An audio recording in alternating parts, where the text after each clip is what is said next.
يا مرحبا. سيناريو نهائي 2022 في قطر لن يتكرر بين الأرجنتين وفرنسا، والإنجليز يبدو أنهم سينتظرون 60 سنة أخرى لكي يلعبوا المباراة النهائية التي سبق وأن لعبوها قبل 60 سنة من اليوم في ملعب ويمبلي.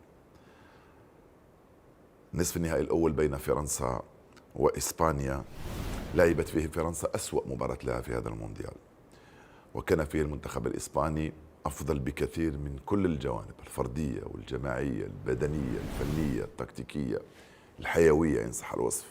فرنسا لم تكن فرنسا التي شاهدناها في سواء في الدور الأول أو في أدوار خروج المغلوب. الإسبان كانوا أقوى وبلغوا المباراة النهائية لثاني مرة في تاريخ الكرة الإسبانية بعد بلوغهم سنة 2010 وتتويجهم في جنوب إفريقيا أمام هولندا. فرنسا خيبت تقريبا في تلك المباراة من حيث الأداء بالنظر للأرمادة التي يملكها الفريق، من ديمبلي إلى مبابي إلى أوليزي إلى باركولا إلى نجوم آخرين كانوا في كرسي الاحتياط.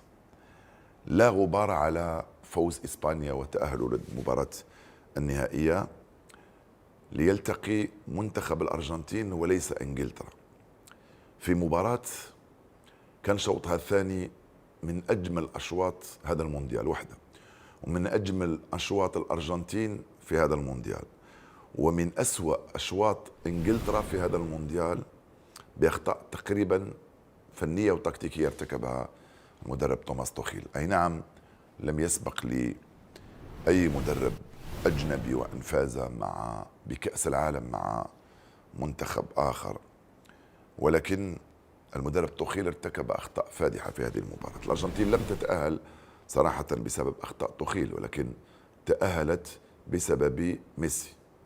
ميسي هذا الذي لا يمكن أن يكون بني آدم بتعبير مجازي، 40 سنة يبلغ النهائي المرة الثانية على التوالي وقد يفوز به،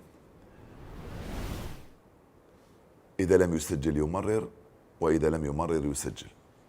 الأرجنتين كانت خاسرة قبل 20 دقيقة من نهاية المباراة. توخيل دخل دفاع آخر وخرج مهاجمين، خرج مهاجم ولعب وسط ميدان فارتكب الخطأ الفادح. ميسي كان حاضرا وسط ميدان استحوذ عليه المنتخب الأرجنتيني، كانت حاضرة الروح، كان حاضر الإصرار، كانت حاضرة العزيمة.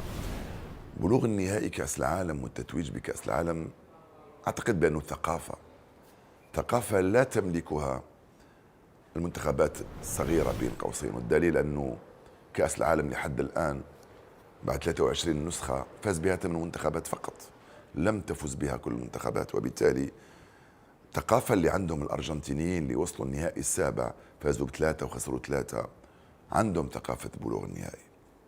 وبعدين عندهم ميسي، يعجز اللسان عن وصف ليو ميسي وما يقدمه للأرجنتين وما يقدمه لكرة القدم العالمية. صار أحسن ممرر عبر التاريخ، هداف المونديال لحد الآن.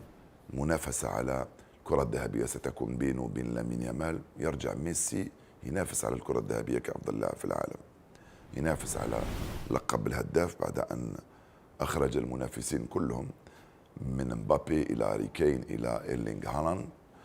أعتقد بأنه سيتوج بلقب هداف هذا المونديال وبلقب أفضل لاعب في المونديال مثل ما كان عليه الأمر في سنة 2022، وكأن لا شيء تغير في ظرف 4 سنوات. ولكن الشيء الجميل والمهم هو أنه ال4 منتخبات اللي لعبت المباراة النهائية هي ال4 منتخبات التي تحتل المراكز ال4 الأولى في ترتيب الفيفا. الأول لعب مع الثالث، والثاني لعب مع الرابع، الثاني والأول، الثاني والثالث بلغوا المباراة النهائية. إسبانيا والأرجنتين مباراة مفتوحة على كل الاحتمالات. هل سنشاهد؟